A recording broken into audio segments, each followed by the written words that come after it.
Afrique et superstition par Brou Kwame, Abidjan, Côte d'Ivoire. Vice-président de l'ONG Alphabétisation et santé en milieu rural. Vice-président de l'Organisation pour la protection et la gestion de l'environnement. Nos sociétés africaines sont souvent plongées dans des croyances telles les mangeurs d'âmes, les envoûtements. Les échecs scolaires sont liés souvent à la jalousie d'une tierce personne qui a effectué un transfert d'intelligence d'un individu à un autre.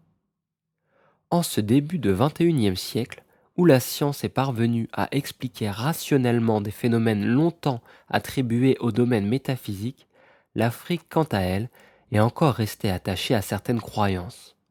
Loin de nous l'intention d'adopter une attitude iconoclaste, c'est-à-dire qui attaquerait violemment les traditions établies. Nous pensons qu'il est temps de nous arrêter sur certaines de ces croyances futiles que nous pouvons aujourd'hui qualifier de superstitions, qui ont emprisonné psychiquement bon nombre d'Africains. Si les gouvernements sont parvenus à tracer des frontières à l'effet d'enserrer des peuples sur des territoires déterminés, cela n'a pas eu pour conséquence de mettre une barrière tangible entre les croyances et les cultures, si bien que de nombreuses sociétés africaines présentent du point de vue historique, religieux et culturel des similitudes. De la croyance à la superstition. Il est un fait qu'en Afrique, nos sociétés sont de type communautaire, et quand un enfant vient au monde dans une telle société, il appartient à la communauté de laquelle il reçoit l'éducation. La vie de la communauté, son organisation sociale et son équilibre sont basés sur des croyances supposées ou avérées. Pour la plupart du temps, ces croyances tirent leur source dans des contes et légendes qui n'ont rien à voir avec une expérience directe. Dans certaines sociétés, les enfants d'une même génération reçoivent une initiation dans une forêt dite sacrée, dont le but est de faire d'eux des hommes. Il leur est, dit-on, transmis une connaissance issue d'une longue lignée qui, parfois, ne manque pas de subir l'intervention de gardiens de la tradition. C'est ainsi que l'enfant grandit au milieu de multiples croyances. Bien souvent, aucune question de la part de l'impétrant n'est possible, de peur de frustrer les initiateurs ou de provoquer le courroux des ancêtres. L'individu vit dans cette hantise. On lui parle de l'existence de certaines forces, des génies de toutes sortes, de systèmes totémiques, des sorciers ingénieux au mal qui la nuit venus se transforment pour manger l'âme d'innocentes personnes et d'autres choses encore. Dans mon village, situé au centre de la Côte d'Ivoire, précisément dans la ville de Bouaké, il était formellement interdit de pêcher dans la rivière qui traversait le village. Cependant, à la faveur de la guerre, des soldats ont fait de ces poissons de très bonnes soupes, sans en ressentir le moindre mal. De la perception irrationnelle du réel. En Afrique, la perception du surnaturel semble tellement naturelle que c'est le naturel qui devient surnaturel. La conséquence en est que l'on cherche toujours à donner une explication irrationnelle à tout phénomène.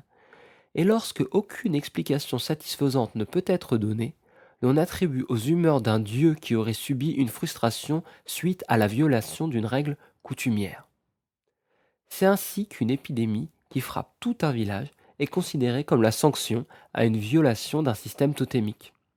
Depuis 1997, dans le centre-ouest de la Côte d'Ivoire, précisément dans la ville de Daloa, des cas d'ulcères de Buruli se sont déclarés, rendant invalides plusieurs enfants. Les populations locales ont attribué cette maladie à des sortilèges, plutôt qu'à un microbe vivant dans les nappes d'eau à proximité des villages dans lesquels se baigneraient les enfants. Alors que l'ulcère de Buruli est une maladie provoquée par l'infection à Mycobacterium ulcerans, fait partie des maladies tropicales les plus négligées alors qu'il peut être traité. L'agent causal est de la même famille que les bactéries responsables de la tuberculose et de la lèpre. Au Burundi, on a aussi assisté au massacre d'albinos à cause de certains de leurs organes qui, dit-on, procureraient la richesse.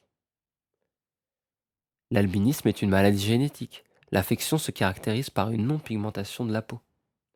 Aujourd'hui, la mort subite d'un individu apparemment sain est attribué à l'œuvre d'une confrérie de mangeurs d'âmes, que l'échec aux examens ou au concours d'un candidat brillant est le fait soit d'une coépouse ou d'un oncle jaloux qui a confisqué les chances de celui-là.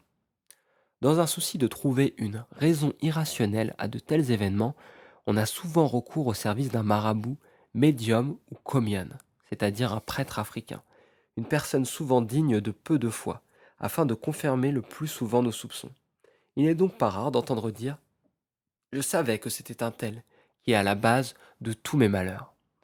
Dans d'autres cas, il fallait permettre au défunt de désigner les auteurs de sa mort avant son enterrement. Ainsi, aujourd'hui encore, dans bon nombre de villages africains, on porte le corps du défunt afin qu'il désigne les individus ayant causé sa mort.